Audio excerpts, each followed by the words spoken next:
Right then, guys. It's like a sync clap. It's been a long time, isn't it? A very long time. My name is Paul O'Neill. This is Driveway to Hell. I am so sorry, firstly, for not being around. Missed quite a few Driveways to Hell. Just busy with work. The pandemic has just piled and stockpiled work up, which is fantastic, but then you just struggle to do things you know, that you have to do in the day, really, with this sunlight. Hopefully it stays out. It's pretty windy in Widnes. So yeah, apologies for that. And yeah, I've had a head cold, which is basically man flu, isn't it? And I've not felt great, to be honest. So I've had a couple of days in bed. I am COVID free. It's nice to tell you. I've been very busy, actually. I've been to Belgium, I've been to the Alps. It's been very, very busy. So yes, so there's my apologies. And yeah, another apology. Anyone squeamish? Oh, that's not good. Give that back to BMW with a bit of insulin on it. That doesn't need to ring now. That's actually somebody about my damp proof course and I need to sort out. So anyway,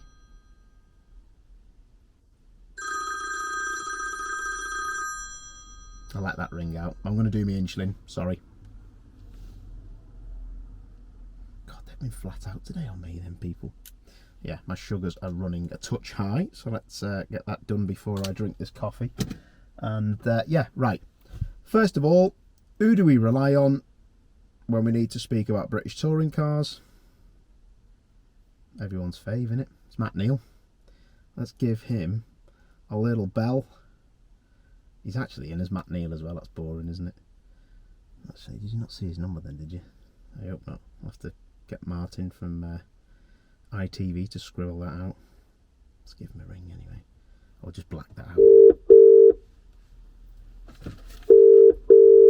Millions of questions. Is your watch slow? I was wondering what you were going to say, Matt. Yeah. I'm so sorry. That's all right. Mate, I have been, like, busy. I've just been explaining, because I'm just recording this. I've been explaining that I've been really busy, but on top of that, I've had man flu, mate. And it's a lethal combination, isn't it, for a man? COVID kid. No, I've not got COVID, mate. Actually, no, I'm fine. I'm just smelling my fingers. Right. Don't even say anything to that comment. Just don't. It was going so well. I don't want to have to re-record this intro.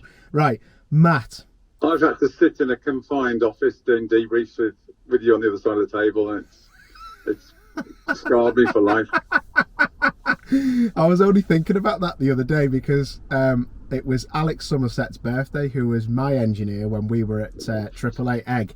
And he engineered you, didn't he, Alex Somerset? It was his birthday. Yeah, at Honda. Yeah. Yeah, I forgot about that. That was in the DC5 Integra, wasn't it?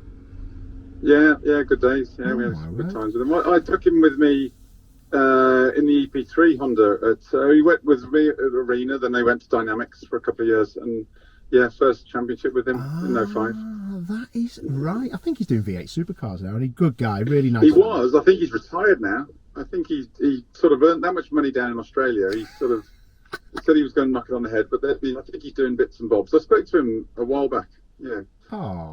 This back, the other, yeah. He's a good guy. Now I've got a lot of time for him. Well, I spoke to him when Flash was looking for an engineer in WTC. Yeah. I rang Alex to say if he was in, because all the engineers over here were sort of committed to their various programs. So I rang Alex up to see if he was doing it, but he was just finishing off with Holden down there. Wow, there's a lot of good people actually, isn't there? Gone over to Aussie touring cars. A lot of people that we knew. Ludo Lacroix, is it Ludo Lacroix?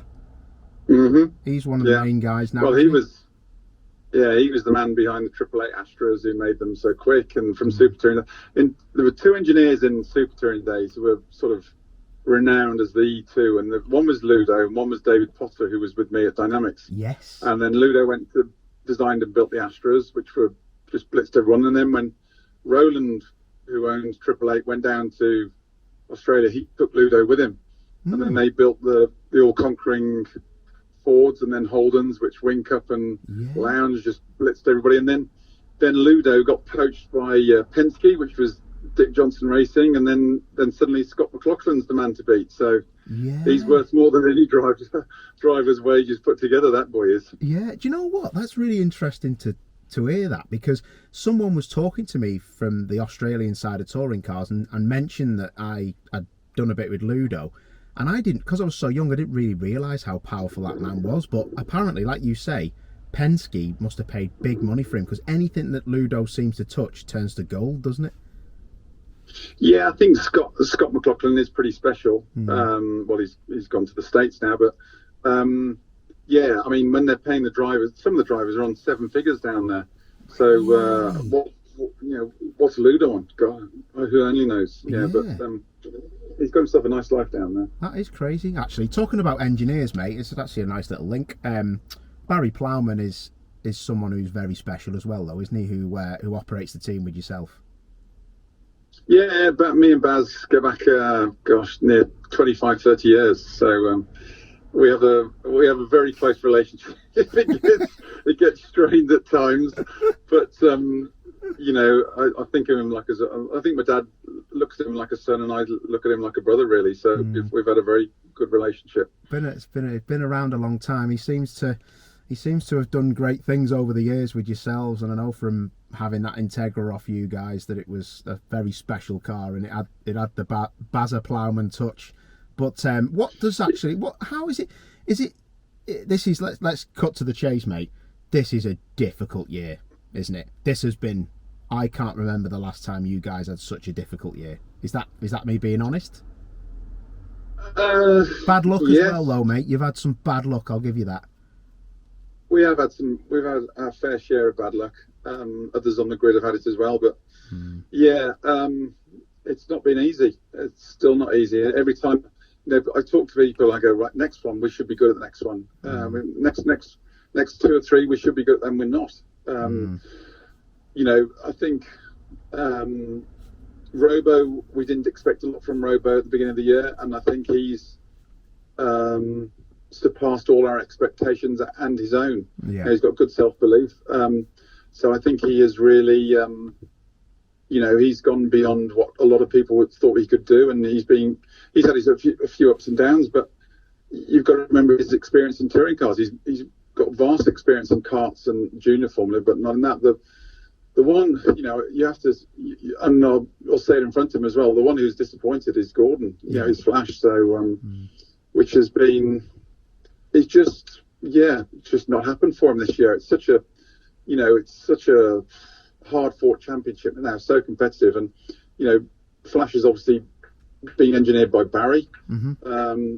He's got some different views on how he wants the car to say. I've run the car with Barry over the last few years, but you've got to have a happy driver, and he's been sort of a bit lost in the woods on occasion. Can I be honest with you as well, Matt? Because I know you are so honest, mate. It's always why I ring you, and you always tell it how it is. And that was quite it wasn't meant to be a disrespectful question, that, at all, because I know how dynamics are, mate, and I know you'll tell us how it is. But can I say, like, any time that you've not been in the team with Gordon, it looks like there's that driver engineering loss of a way. And I'm not saying that Dan or Gordon are terrible. I'm just saying you were very, very good at engineering a car from a driver's point of view. Would that be fair or not?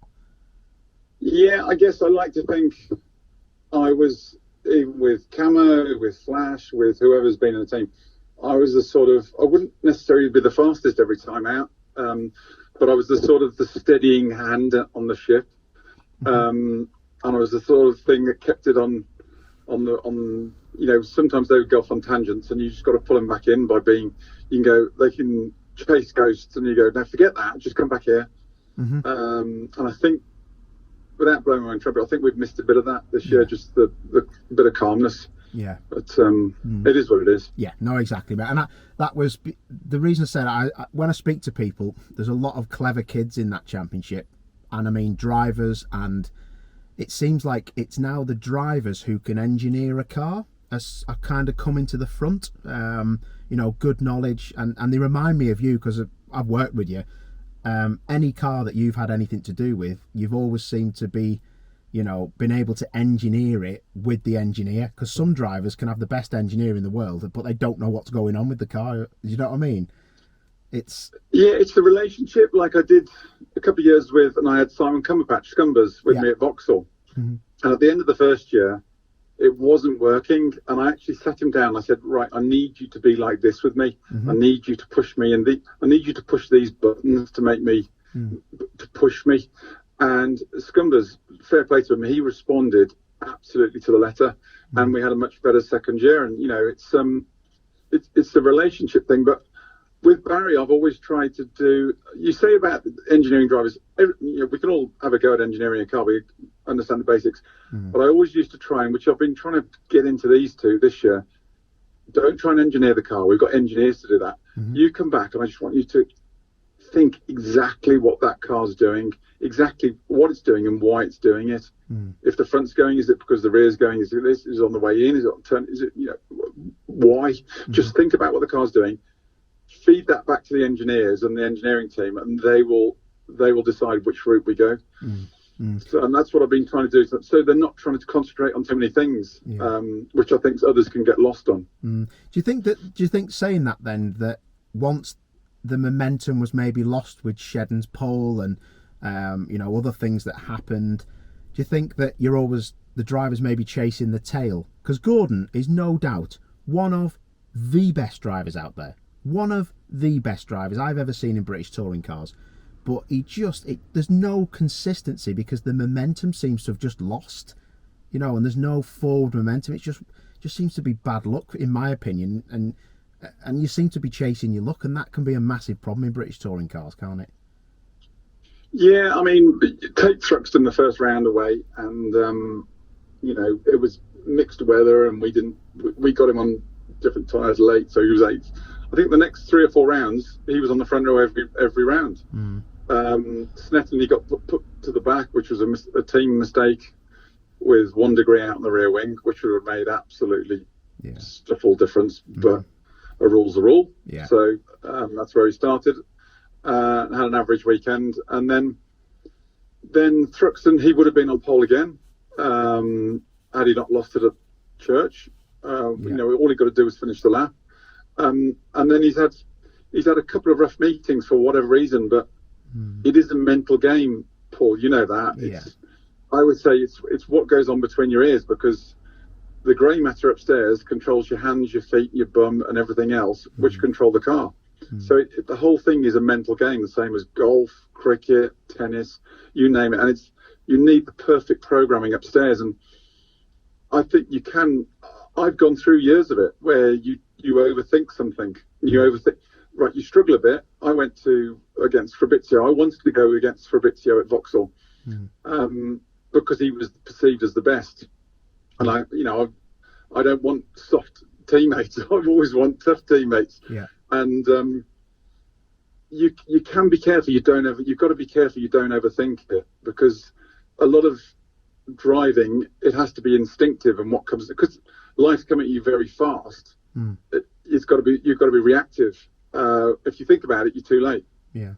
So there's got to be an element of that, I believe. Anyway. Yeah, that's interesting you say that, because that year you went against Fabrizio, I remember speaking to you, and I know you had a very, very good deal off Vauxhall, but I remember thinking, why would he ever want to do that? You could have just sat back at Team Dynamics and probably collected another title, or, you know, or done really well in the Civic at the time, because that car was getting developed really well, wasn't it? But to be fair to you, mate, you went at it with Jimmy Thompson and Van Muller the year I was there. I remember thinking, I was new to it, but, you know, like you say, you've got to be mentally strong, and you've got to know that you're up against the best, don't you? Because a lot of them kids now they've got people looking after their heads, haven't they? A lot of them.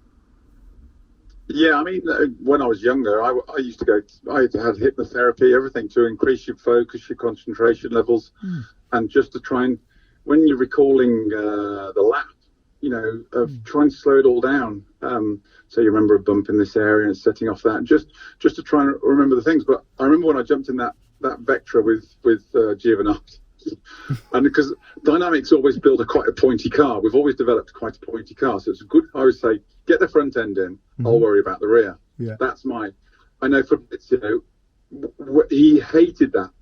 And coming from the world, he was always into a pushy car, so it's loads of understeer because he drives it like an animal. He's very aggressive with his driver input.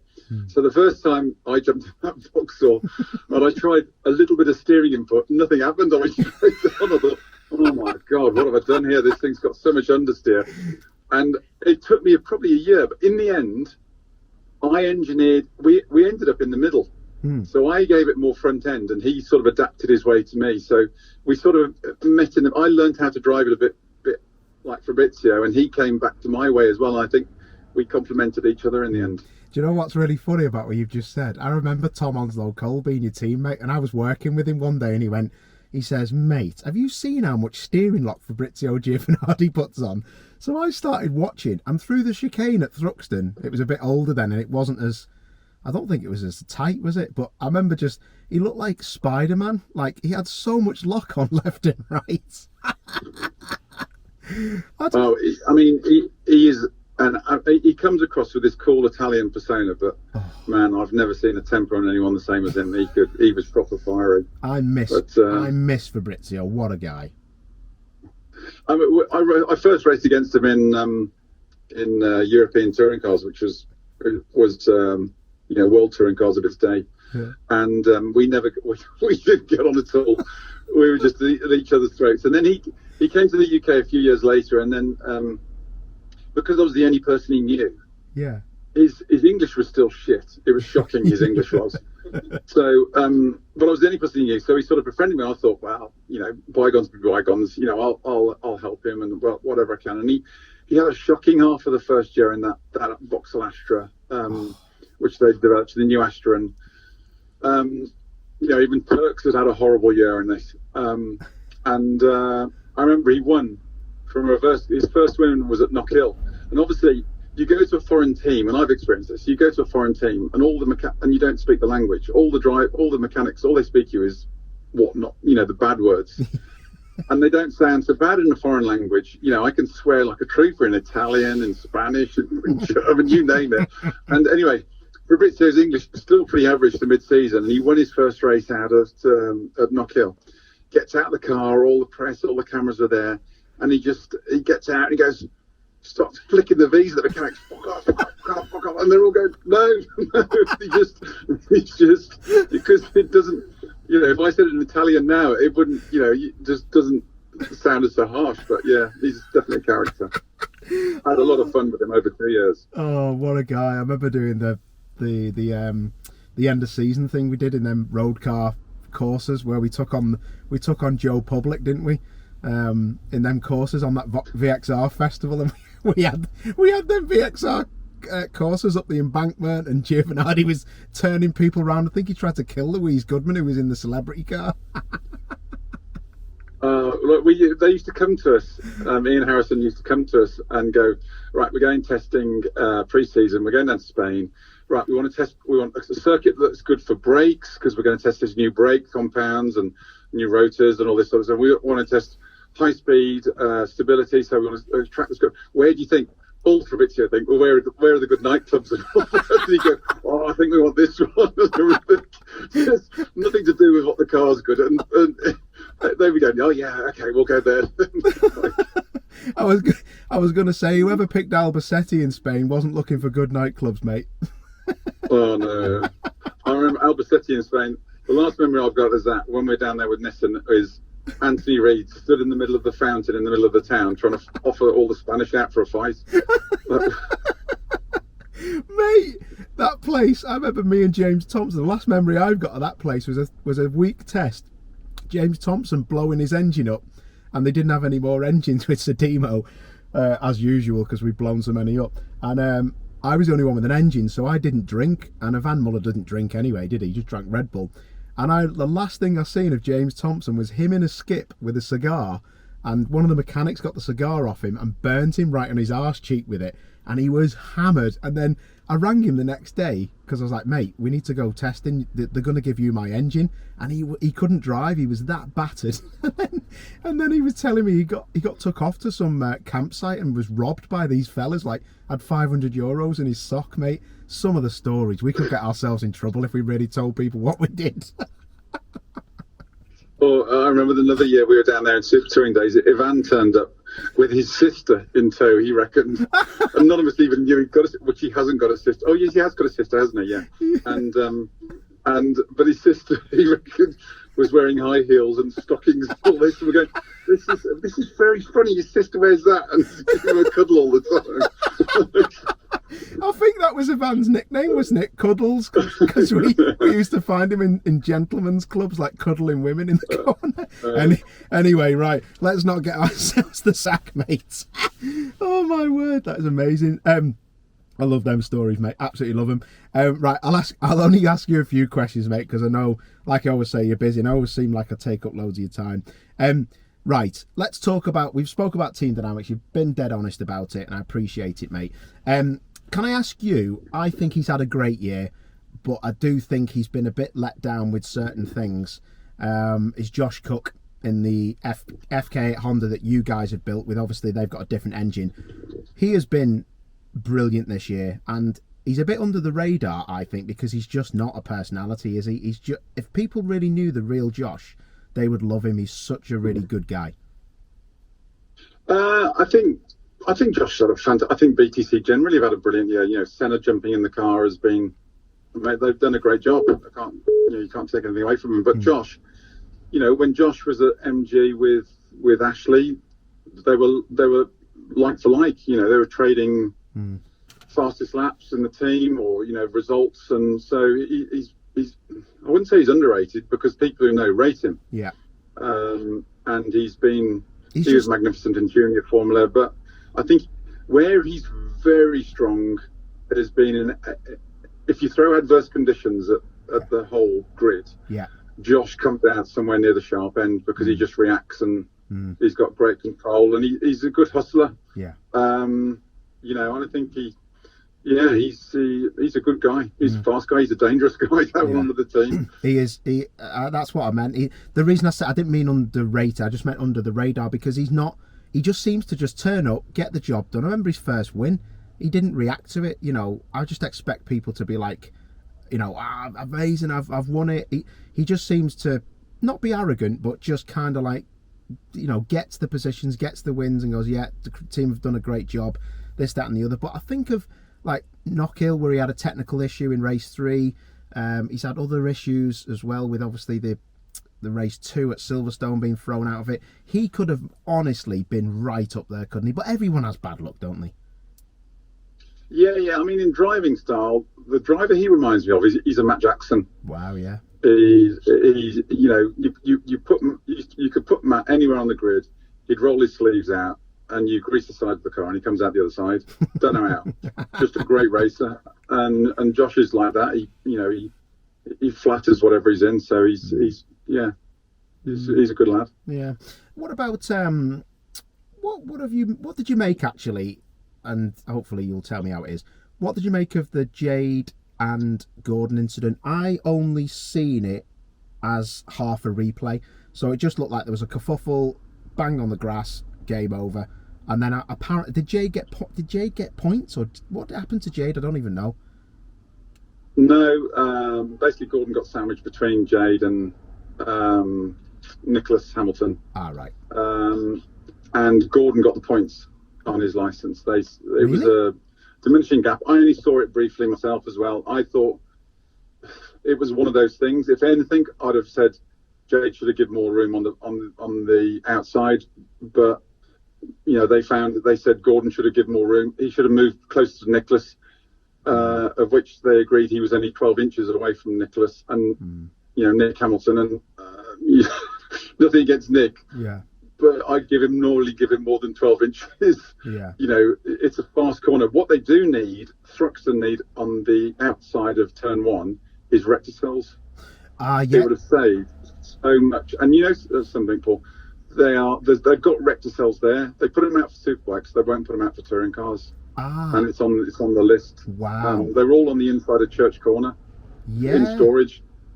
That's interesting, because the two things from that.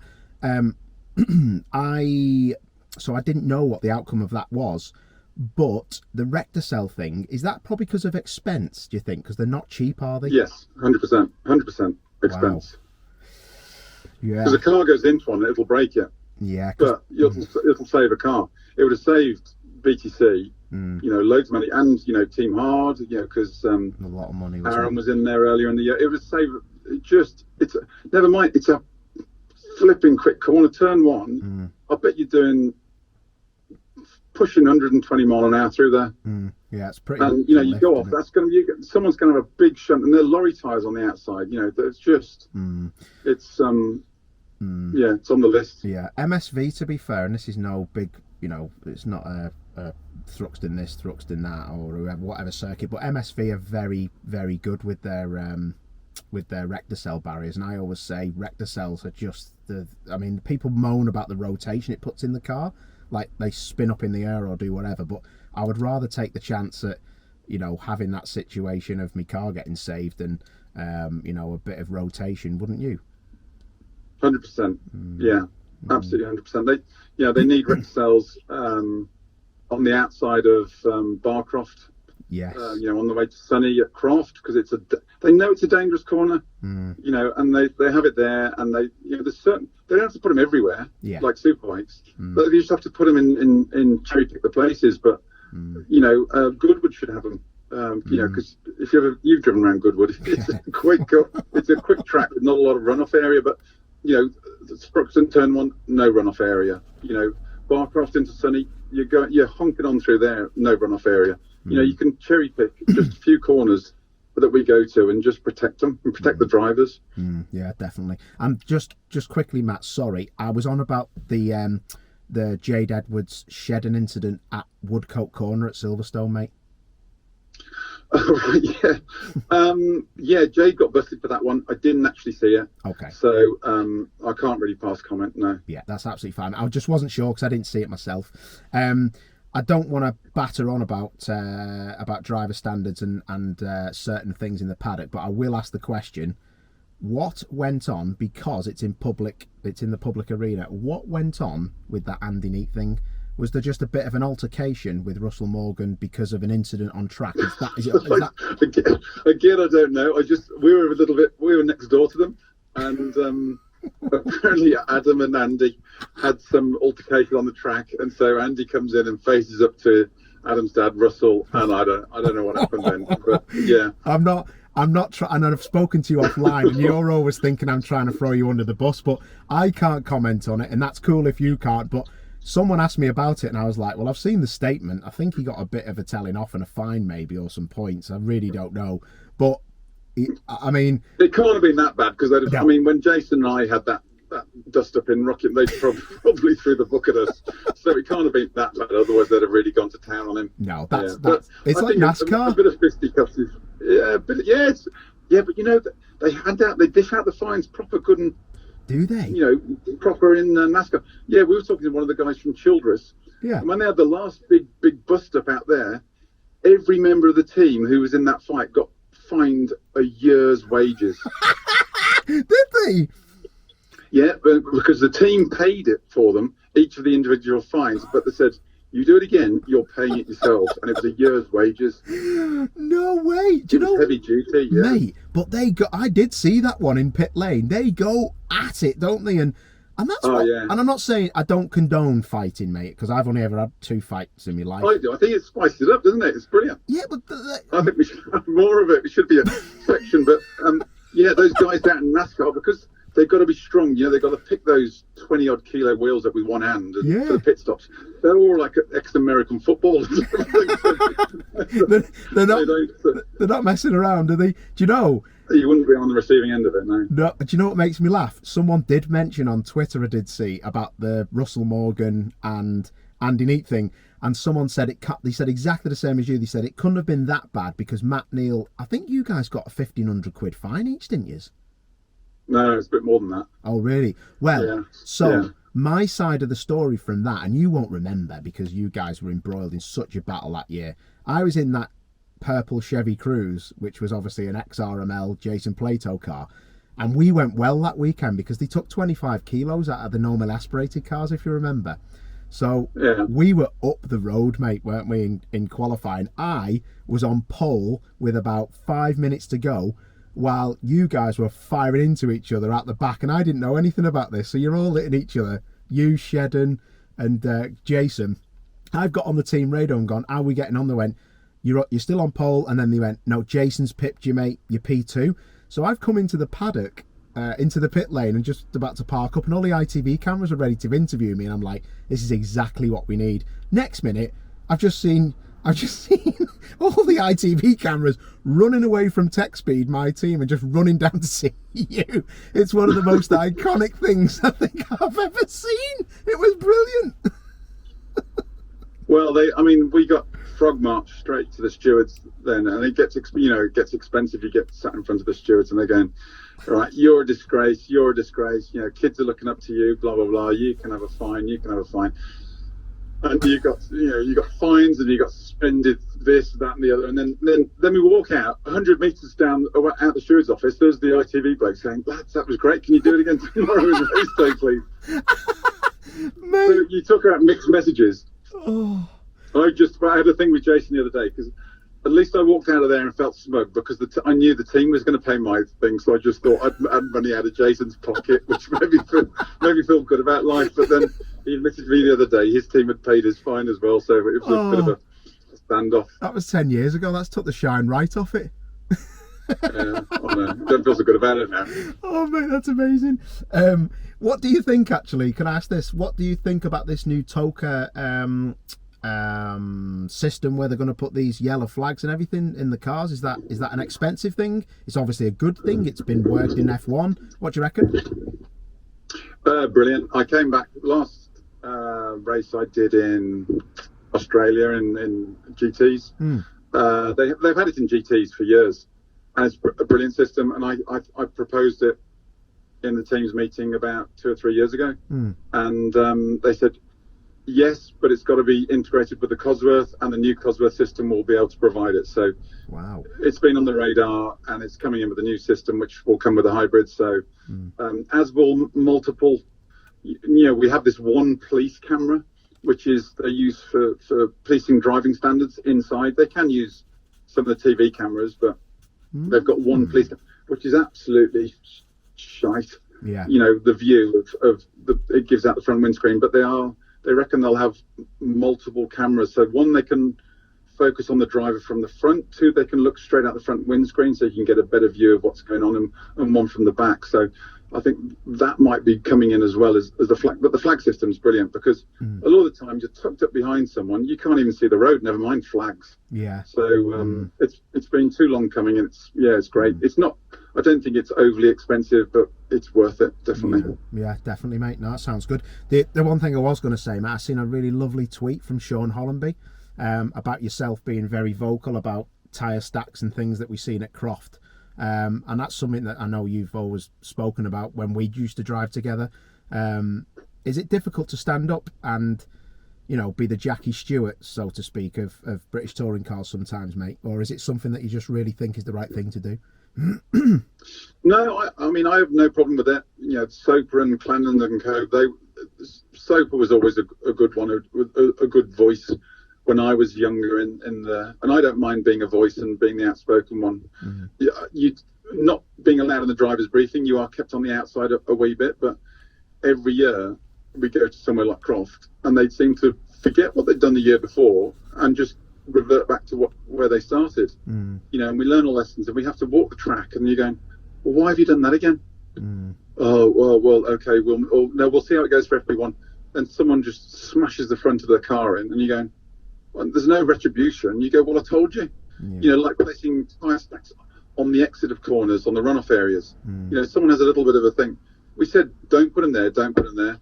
And poor Nick Hamilton ran into one, and I can't remember who ran into the other one. Smashed the front of the car, and you're going, oh, well, we'll move them for the race. Well, it's too late then. So, it's people need to learn, like, in Super Touring, we all got moved to the centre of the car after the Keith Oda fatality, and there was another fatality down Australia. So we all got moved for the side impact. Then they built the new regs, and they all forget that, and they all moved to the outside again. So where Peter and the guys have now got with the regs is we are allowed as close to the centre line of the car. So they've moved us a fair way in, and actually the Honda is probably the safest car in that respect. It's as close as you can get to the centre line of the car with the driver's seating position, and that is wonderful performance, but mainly for safety reasons. Yeah, I have seen that your Hondas in NGTC have always tried to be as central as they can be, because that's always a worry for the rear-wheel drive cars, isn't it? Because they have the transmission tunnel, and they can flatten that now, can't they? I think. I don't know, mate. I don't know, if I'm honest. Yeah, it is. I don't worry about that. I just worry about their performance. Yeah, I was gonna say, but you're not really asked about that, are you? Actually, on that note, mate, would you put your house on Sutton? I've said this since the third round in. The only person who can beat Ashley this year is Ashley. Knew it. You know, and we always used to bank on him throwing it off, throwing it into somebody, you know, going to the back of the grid, making his life. But the kid ain't stupid, and he's now worked out he doesn't have to do that. Yeah. And the combination of Ashley, that Infinity, and the Regs front-wheel drive to rear-wheel drive, you know, the only person who can beat him is himself, and he ain't going to do that because he's worked out he doesn't have to risk anything. All he's got to do is steer it around, really. He looks like... the big threat from BMW was always Turks, and Turks hasn't turned... how he's third in the championship, I've no idea. I think he's third, is he? Second or third or fourth. Because he hasn't really turned up this year, I think he's just getting his skates together now, but no, Ashley he'll just cruise home. Yeah. I was going to... my house on it. You've already... I say the same, mate. I would honestly bet my house that the drive I'm sat on now, that Sutton will win this championship. I think he's operating at 80%. Would you say the same? He just doesn't look... Yeah, he just 100%. Doesn't... You know, you leave the regs the same way they are, I can't see a front-wheel drive winning this championship again. Yeah, okay, that's fair enough, mate. Yeah, I will go with you on that. I will go. But if Ash wasn't there, we wouldn't be having this conversation, would we? You know, it's the fact that, you know, obviously Aidan was struggling with his rear-wheel drive, but he's got that now. Aidan's sixth in the championship after having a chronic start to the championship. You know, if Oliphant if Turks had turned up at the start, he'd be second place. Now they'd be first and second.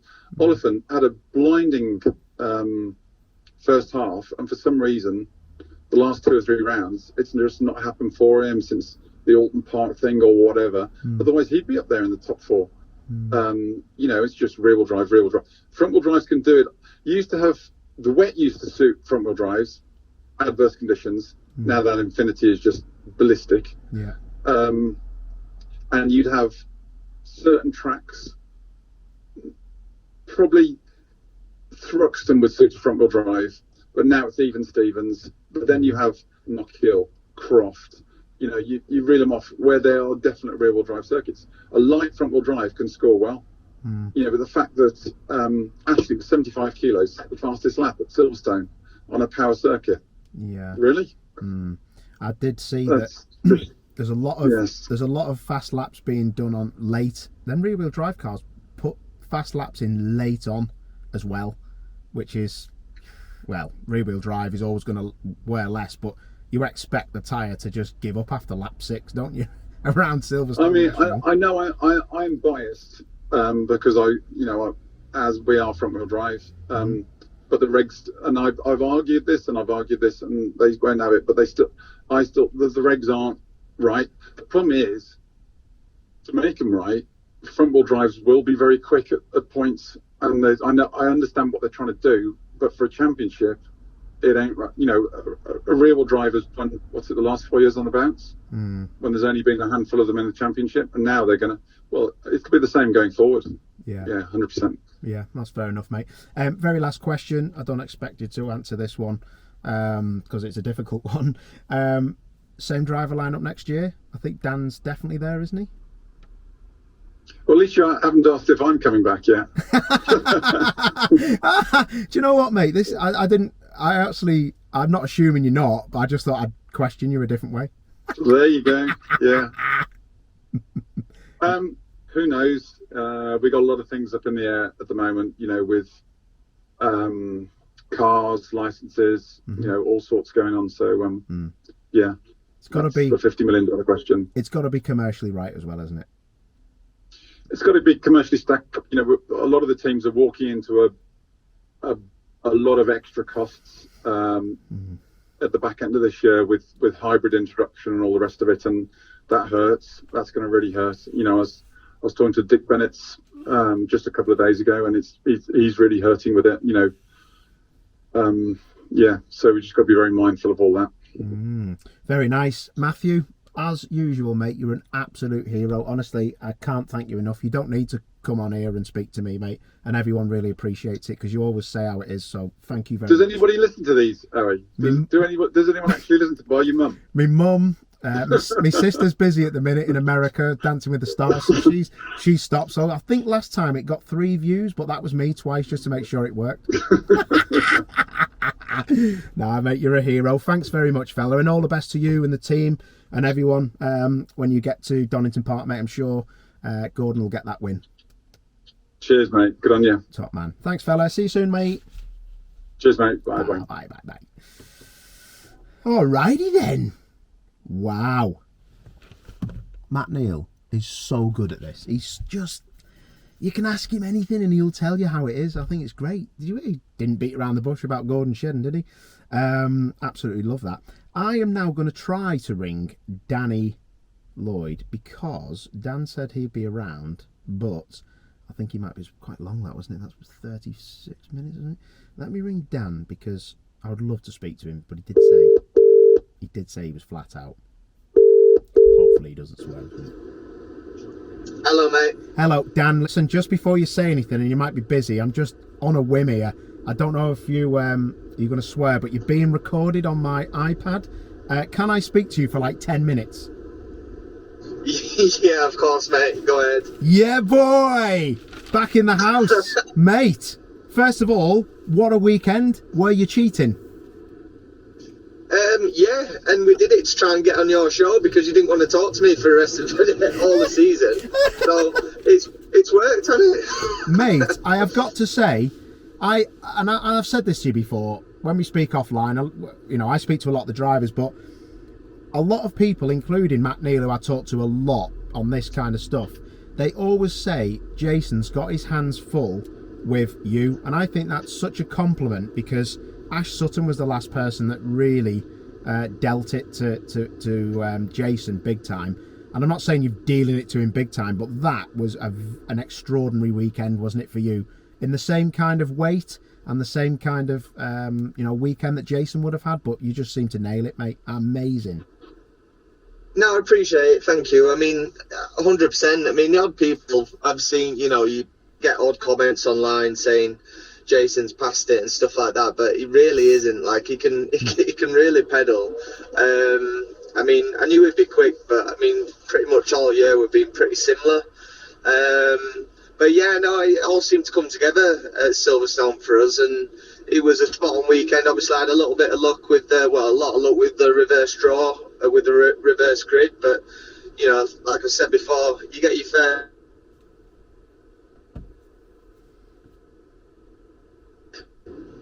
Sorry, Dan. Hello.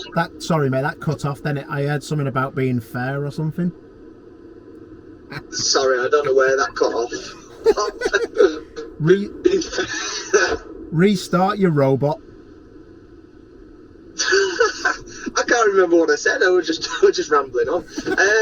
Yeah, no, it all came together through Silverstone. He's still definitely got it. He's still very quick because some laps that I put in, and I know they're really good laps. Yeah. You can only do what you can do with the car that you've got. Mm-hmm. But some laps that I put in are mega, and he's matching me and sometimes beating me. So, he's still got it. But I mean, over the Silverstone weekend, he had a bit of a tough one in terms of where the setup was on the car, where I had a little bit more of a flowing weekend, and we just got it all right, really. It did look that way, mate. And I know you guys have complained about charge cool temperature, which is basically the air going into the turbo being too hot, I'm assuming, and it doesn't give you the power you need down the straights, and also a bit of understeer in the car. It's two of the worst things you could have actually in a touring car, isn't it? Yeah, exactly. We've had a tough time. I mean, what's strange is if say for example, the first race when I was behind Ingram and Butcher, the charge temp was okay actually. Like the straight line speed was fine, nothing special but fine. And then in race 2, if you're in the dirty air where there's 7 or 8 cars in front of you, it just kind of tips it over the edge then. I mean, there was one particular lap when I was in front of Rowbottom and going down the back straight, we were pretty even Stevens, to be honest. It felt pretty good. The next lap round, it was as if I'd just pulled the handbrake halfway down the straight. Wow. It was like, all right, what's happening here? And it's just literally, it can't handle when you're in mid pack, which unfortunately that's where we've been for most of the season. It just tips it over the edge. That's interesting you say that. I mean, because as the rules they've been around a long time, these rules now, nearly probably 10 years or something like that, and they do seem to be still getting. Teams are still tweaking them cars to the absolute maximum. There's so many things you can do with those touring cars, which I remember in S2000 and BTC regulations, you couldn't actually do that much. You've driven S2000 cars, haven't you? Yeah. No, 100%. I mean, technically, you're not allowed, but 100% there are differences when you've got, certain cars with lots of weight on, doing the same sort of straight line speeds of cars without any. There definitely still changes amongst the grid. I was going to ask you actually, Dan, I've heard a lot of drivers in the last 4 or 5 rounds, and I'd heard it a bit at the end of last year, but they've been complaining about aero wash, and that to me says that there's tweaks going on with the front and the sides and the rear of those cars, and maybe how the air goes underneath, or basically how the air goes underneath and over them cars, and then you get the remaining rubbish that comes over the top of your car. Then is that what's is that the right thing to say? It seems to be like working on aero. Yeah, I mean it was quite obvious at Thruxton actually, the second Thruxton round of the season. Like following cars around Goodwood, the front would just wash out completely. Same as turn 1. Obviously, turn 1's only a small lift at Thruxton, but if you're really close behind the car in front, and there was certain other cars in front that would make it even worse than others, you'd really struggle to get around without taking a proper lift. So yeah, it seems to be coming in a little bit more and more, that. So what have you guys changed then to stick you right at the sharp end of, because you were PMR, we're kind of nowhere. It's like you were all thinking it was going to be a great year, I'm assuming, after Jason's first weekend podium, and then after that it's all gone a bit like flat, and now you've pulled it out of nowhere and it's looking amazing. Are they all thinking, let's get to Donington and do and just keep going forward? Have you got more to find still? I think so, yeah. I think that you've got to be realistic at the same time. We're turning up to Silverstone without any weight in the car whatsoever, so we're in a good position. I'm sure if quite a few other cars had no weight in, we'd be dropping down the order quite fast. But when you're at the front, it's so much easier to make some progress with the car, because you're giving better feedback to your engineer, you're having clearer runs, you know what's going on a bit better, you're comparing it to the people who you want to compare it to, and it's just a bit of a strength to strength situation.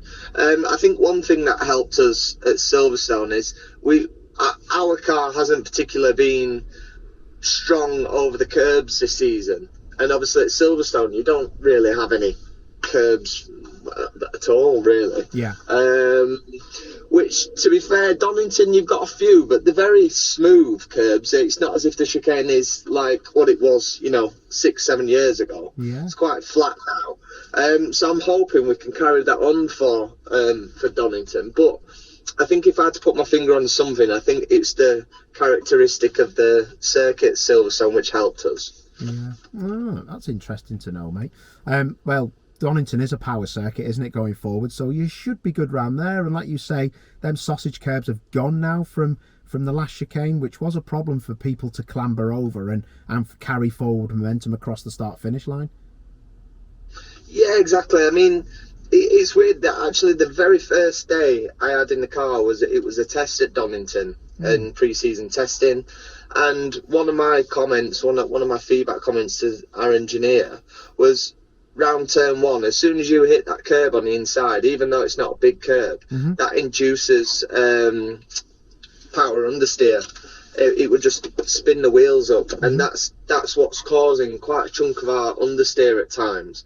We can't seem to apply the power in a way that other cars can, and that's what we've been working on massively. Interesting, mate. I know you're busy, fella. Listen, last question. Well, firstly, I just want to say, I say this to everyone with regards to Jason Plato. Jason's he says it himself, he's a Marmite character. He can be the biggest pain in the arse in the world, but he can be one of the most amazing people I've ever met with regards to just being a decent fella. I took a load of underprivileged kids to Alton Park from Runcorn, which is the next town to me, and that guy could not spend enough time with these kids and telling them everything they wanted to know about, and they were all asking questions. The police brought them, and he was just amazing with the kids, mate. One of the other things he's brilliant at is saying well done when somebody wins a race. He'll ring you. He's the first person to ring you, mate, and he was the first person I see on Twitter to say well done to you. That's a good trait, isn't it, to have as a human being, but also a teammate as well. 100%. I completely agree with you. He's been amazing with me this year.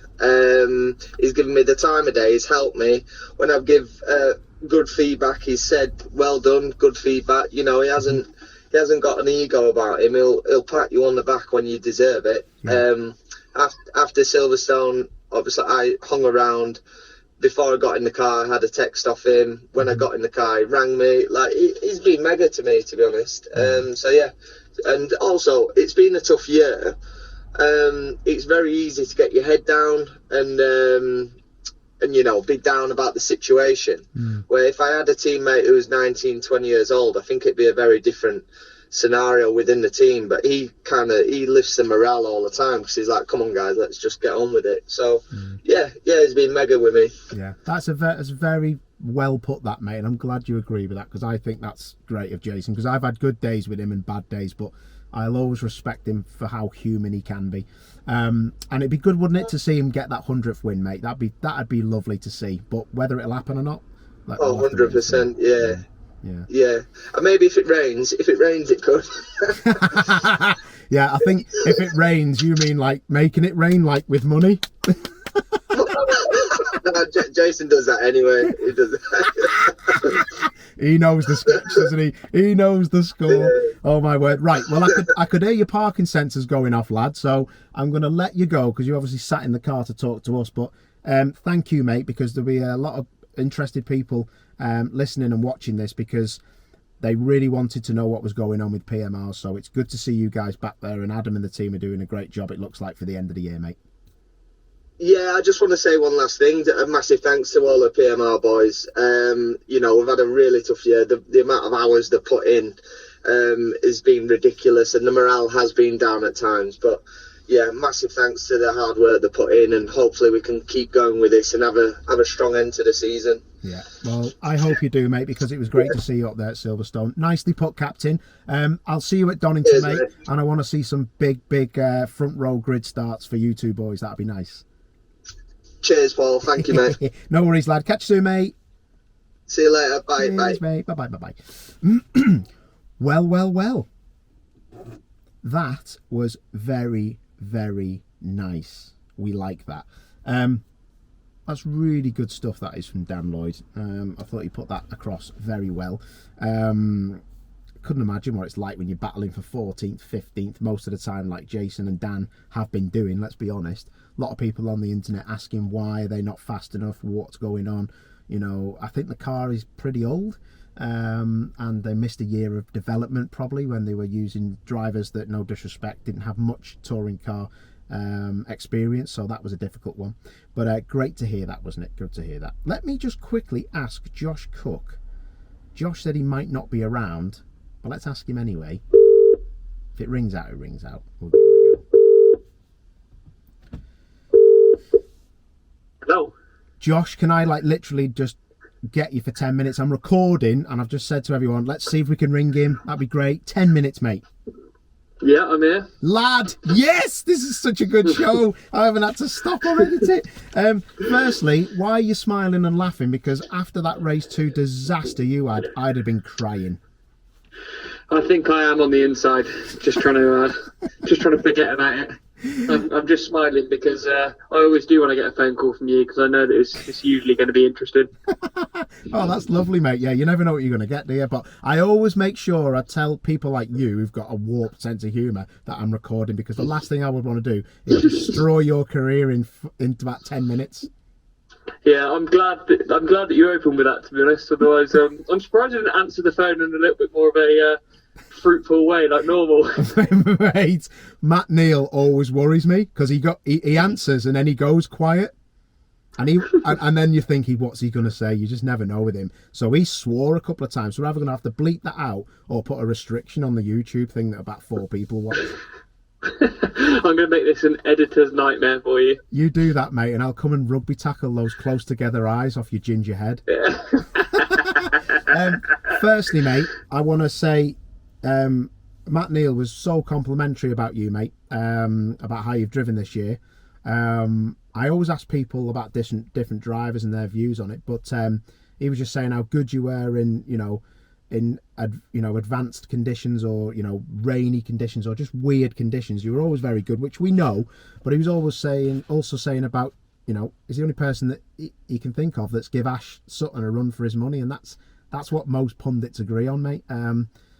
It's such a shame though that you've come away from Silverstone with what you've come away with. That must have been horrible, mate.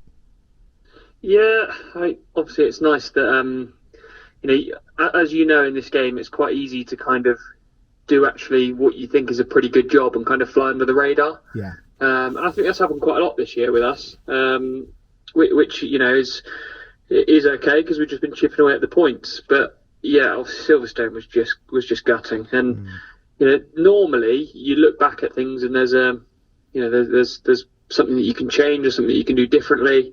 But the reason that we failed Ride-Height was a brand new wishbone that went on that failed in less than 22 laps. So, and when that happens, it drops the Ride-Height. But don't get me wrong, we failed the Ride-Height, but having that broken wishbone certainly wasn't an advantage. But those are the rules. It's a tough one to take, because, like you say, if if we'd have set the car up wrong or we'd made a mistake or something like that, then so be it. But yeah, just gutting, and then obviously not only that, but the way that the championship regulations work is you carry the success ballast that you had, coming across the line, into the following race. So not only was I excluded and put to the back of the grid, but I started at the back of the grid with 66 kilos of weight. So it doesn't just destroy that one race, it takes you out of 2. So yeah, it hurt the championship points for us. Yeah, and that's the rules. We know that, mate. But tell me this: what did I hear that you'd appealed it, but you won't hear for a while what goes on, because it doesn't really change anything, does it? If you were reinstated, you'll get some good points, but it's destroyed your race 3. Yeah, so you can't race under appeal. So even if we appeal the decision, they changed the regulations so that no matter what, I couldn't, take my original grid spot or my reverse grid spot that would have been pulled out. Yeah. You have to race from the back of the grid. You're not allowed to race under appeal. So, I don't actually know. It's a technical matter that's between the team and the organisers. And to be honest, I just want to let them get on with it. I trust that they'll either fight the fight if it's worth it, or if it's not going to be, they'll leave it. But for me, I just want to move on and think about Donington. Yeah, no, that's fair enough, mate. So the one last question I will ask about it, mate. I've heard that the regulation is, if it's self-inflicted, then that's it, you're out. But like that last corner move, well, second to last corner move on Rory Butchie, mate, was just exceptional. And do you think that did it, or was it just a part that was failing anyway? But what a move, mate. Thanks again. I said this before, but we always talk in touring cars about the it's always highlighted when people don't do things as well, or mistakes are made. But I have to say, in that race, I was obviously getting my elbows out to try and get past Tom Ingram and with Rory, and Tom could have probably ended my race a couple of times where I was in vulnerable positions, as I probably could have done with him. But to be able to race with the likes of Tom and Rory at the front of the British Touring Car Championship and be able to give each other that amount of room is just mega. As you know, that it's so easy for it just to turn into people actually being a little bit over aggressive. But it was a pleasure. Like, don't get me wrong, we didn't give each other a millimetre more than we needed to. But it was a pleasure to race with those guys. But that wishbone failure was on the opposite side to the one that went across the grass on the move on Rory, so it wasn't related.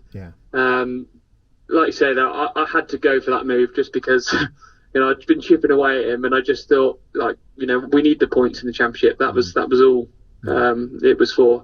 And don't get me wrong, like I say, if Rory hadn't have been the driver that he was, that he completely knows what's going on around him, it could have ended in tears. But the fact that again, he gave me that little bit of room. Obviously I was going in a bit hot. I had to just take a little bit of grass to avoid any contact with him.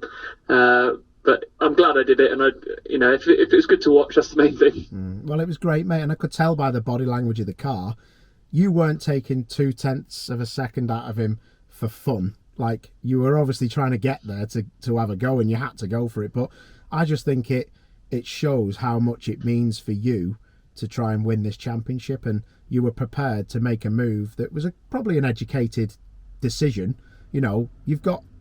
There's a bit of risk involved, but it's who you're racing. You wouldn't have done that on Jack Buttel or someone you don't really race against if it was a reverse grid. You wouldn't try it, would you?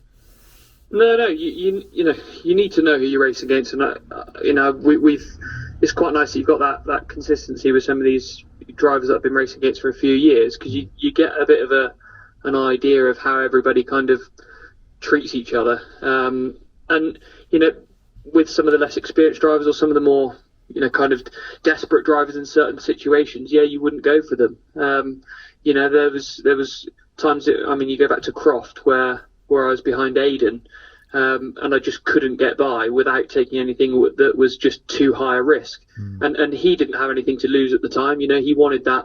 I think it was a P2 for with max ballast on. I could not find anywhere to put the nose of the car that wasn't going to result in contact and a potential DNF, and it just wasn't worth it. But you know what it's like with a championship campaign. You have to pick your battles, and when it's not on, it's not on. But if there is half a gap and points are becoming hard to come by, you got to go for it. Last couple of questions, Josh. I know you're busy, mate, probably at work. Let me ask this, mate. Is it in your head a battle for second place now, or is it a case where British touring cars, anything can happen? Ash Sutton only needs to be wiped out a couple of times, or something go wrong, because it has done at Oulton for him? Or are you just like, let's just get on with this and just score points, see where we end up? No, I mean, for me, I just need to go get points and go for wins. I can't afford to sit and finish fourth in every race and hope that the others have a bad time. I need just to try and score points. We've still got a lot of success ballast on board. I know it hurts at Donington, but I'm going to two circuits that I love. Donington and Brands GP are two of my favourites.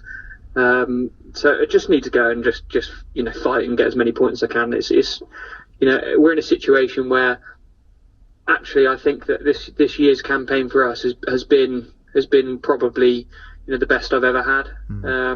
I think the way that the car's been performing, even with the success ballast in, has just been phenomenal. And again, like I say, it's so easy to go under the radar, but for me to be to qualify, where was I fourth at Silverstone with that success ballast in, again at Knock Hill I think I was fourth-ish, somewhere around there with a lot of weight in, and it's just been it just shows how good the car is now.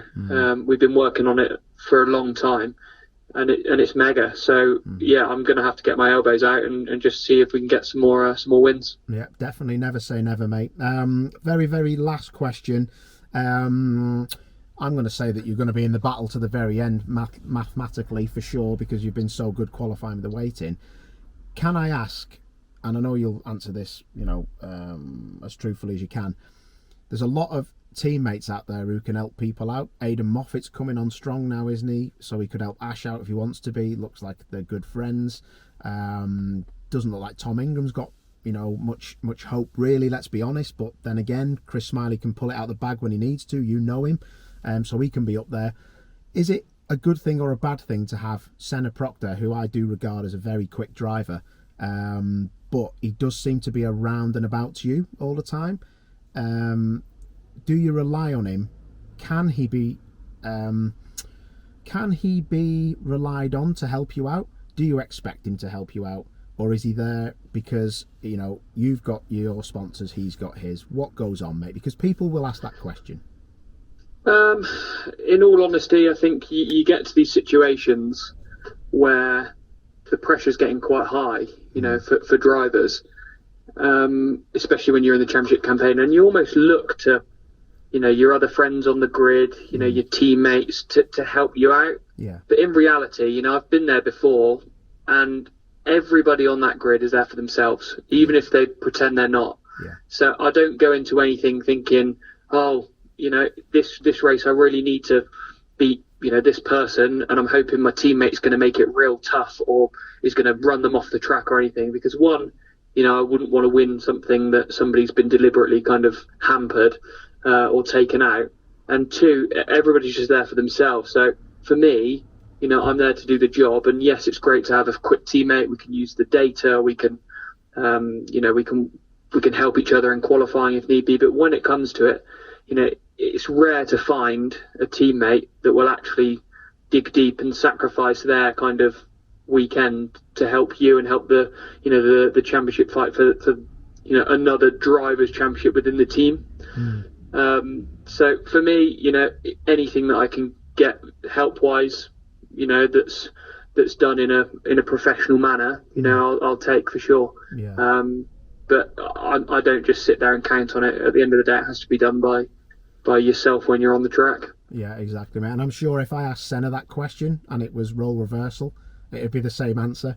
Yeah. Like you say, mate, there's only so many licenses on that grid, and Senna knows himself that he nearly was without a drive, I suppose, wasn't he? So every race counts, and it's magnified more when it's the last 3 weekends of the year, because that's when people remember what you've done. Dan Lloyd, I've just spoken to him.